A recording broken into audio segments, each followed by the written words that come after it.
Latest now on the IV shortage impacting Mass General Brigham and Cooley Dickinson Hospital in Northampton, where certain elective procedures have been halted now for several days. Western Mass News reporter Reagan Stoddard joining us live in studio after getting answers. Reagan.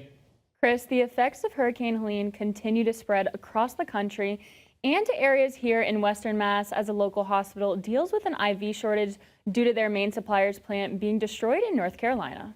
Western Mass News checked in with Cooley Dickinson Hospital and we're told they're deferring some non-emergent elective procedures requiring certain IV fluids. This has been ongoing since yesterday and will continue through tomorrow. Meanwhile, Mass General Brigham shares more about the hospital system's delay in procedures, saying in part, quote, "While we strive to minimize any impact on patients, these measures will ensure we are able to care for those in immediate need. Due to the unpredictable nature of this situation, we do not know when our supply of IV fluids will improve, but we are closely monitoring and will continuously evaluate to ensure we can return to normal operations as soon as possible. We are contacting affected patients and will work to reschedule them as soon as we are able." We also checked in with Bay State Health and spokesperson Heather Dugan, who tells us Bay State Health continues to deliver care to its communities and has not implemented surgical restrictions at this time. We continue to take proactive steps in collaboration with clinical, operational, and supply chain leaders to ensure we continue to meet our patients' needs.